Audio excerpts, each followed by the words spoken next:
I'm Michael Carroll, a senior editor with Mobile World Live, and I'm joined by Chika Ekeji of MTN Group and Sean Liu of Huawei. Guys, welcome. Thank you. Hi. It's very good to see you. Thank you for joining us. And if you would like to come with us now into our extended reality space, we'll speak a little more.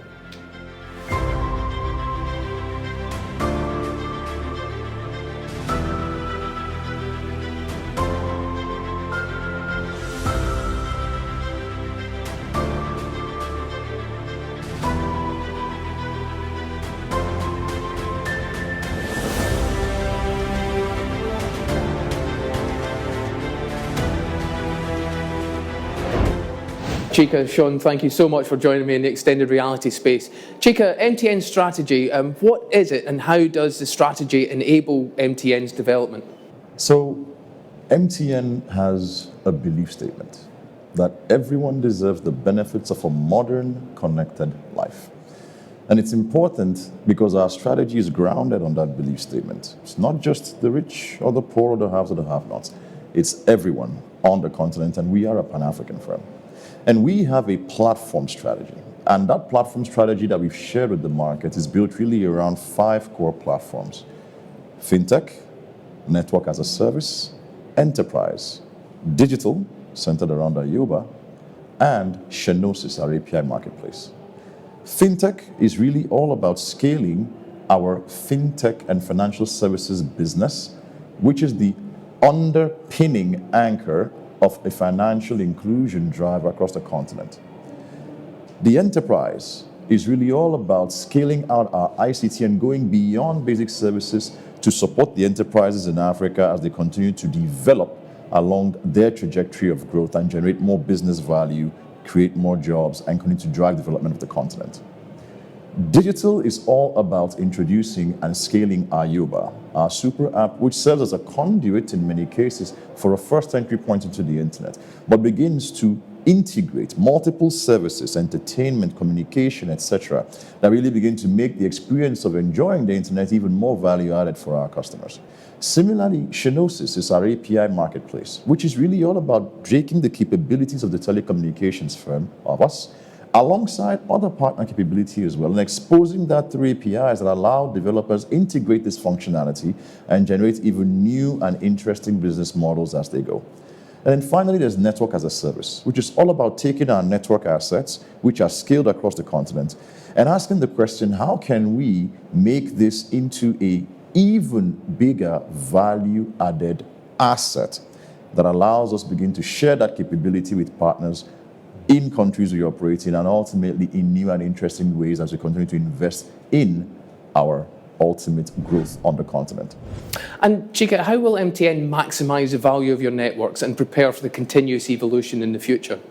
So I think there are 2 things, or 2 categories of things that we're doing. Number one, we continue to invest in this network, whether it's in 5G future technologies, or in rural connectivity, or exploring new technologies as they evolve to make sure that we provide the right technology, the right option for our customers to connect them when they're in motion, when they're at home, when they're at work, wherever they are. So there's that continuous investment and innovation in that particular network space to further connect our customers around the continent. And then there's also the network as a service pillar, right, of our strategy, which is all about helping to further monetize our assets, perhaps even well beyond our own usage. So one of the areas where we've done a lot of work recently and continue to is in beginning to scale out our national roaming services across the continent beyond South Africa into other countries where historically this wasn't available. And again, this is all linked ultimately to maintaining competitiveness but driving in better access for customers, whether or not they originally were on our network. And so that's part of how it is we're maximizing the value of these network assets that we have. Excellent. And you mentioned beyond the connectivity services, what new businesses will MTN create to achieve continuous growth of the group? And what key measures will MTN take to support the continuous development of those new businesses? So if you think about our strategy, the new businesses upon which we are betting actively are inherently communicated or articulated in the strategy. Digital, around Ayoba. Enterprise, which goes beyond simply connectivity to really advanced services in IoT, in security, and other services that are of relevance to the enterprise space. And of course, We have network as a service, which we talked about. That's really more along the network side. But she knows this is the API gateway, and that's one of the additional new areas that we're investing heavily in. Of course, our Scale FinTech Play remains our flagship platform. And those collectively are essentially what we think of as, hey, beyond connectivity in the basic or direct sense, where is it that we are placing bets, and what is it that we think are growth vehicles that can take us significantly to the next level of impact delivery and ultimate shareholder value creation. And to support the continuous development of these businesses, it's important for us to look internally and evolve our operating models, our ways of work, and make sure that we bring in and future fit our organization with the capabilities, human capital that's necessary. Secondly, it's also important that we make the investments and we have a disciplined capital allocation framework that allows us to continue to invest where it is that's important to ultimately deliver that return that we anticipate. But then third, and perhaps just as importantly, we cannot deliver all these alone or in isolation. So it's important to invest in partnerships, relationships with entities far and wide that have the capabilities or the specialized knowledge or know-how that allows us to actually deliver on this. And so those relationships remain important, and we continue investing in them and leveraging them to deliver ultimately on these new business models. Well, you mentioned partnerships, so it's a good time to bring Sean in. So, such as MTN, I believe that Huawei it works with many other operators, and they're doing the same. So, Sean, from your perspective globally, how have global telecom operators approached their beyond connectivity services?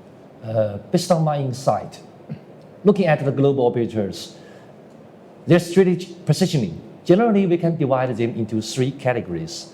The first one is connectivity for all, focusing on the core connectivity business, investing a lot in 5G and fiber. They believe that connectivity is the most strategic asset, and they can find the controlling point to get the maximized benefit. Typical cases come from Western world, in which telcos partner with big OTT, and their connectivity plays the role as the experience interest. The second one is connectivity plus computing platforms, expanding their business scope to cover the whole ICT infrastructure. They believe that the diversified digital ecosystem could work better running on the best ICT infrastructure to enable the digital economy moving forward. Typical cases come from China, in which telcos take national responsibilities to operate the whole infra and offering differentiated experience and fundamental innovations to this society. Of course, even they enables the digital sovereignty. The third one addresses the strategic opportunities. Normally, there is digital gap.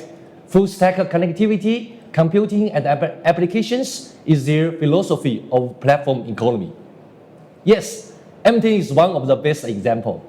They rely on the huge user base of connectivity and expand to digital platforms, even applications, to speed up their growth, investing in cloud, network as a service, super app, and fintech, which are the emerging demand in Africa. Perhaps you will have one question: are they leaving connectivity business? No, all of them put connectivity as their core and work hard to make it stronger and extend its business based on connectivity capabilities, eventually benefiting connectivity. It is very interesting. Well, you're quite right, it is interesting. So, Sean, what is Huawei doing to support global telecom operators in growing their new business beyond connectivity? With this kind of similar philosophy, what we are doing at Huawei is developing the fundamental capabilities of ICT. According to the latest report, jointly released by Huawei, Economist Group, and GSMI, 10% of mobile adoption increasement will bring around 1% of GDP growth. And the introduction of advanced mobile generation will bring around 15% of extra benefit. So we do not keep innovations for end-to-end connectivity only, but also next generation evolution. For example, 5.5G era initiatives, as well as full stack computing. Meanwhile, based on ICT, we are expanding the capabilities to new industries such as cloud, digital power, and intelligent auto, smart devices, and sensing. Eventually, the new industry contribute back to ICT.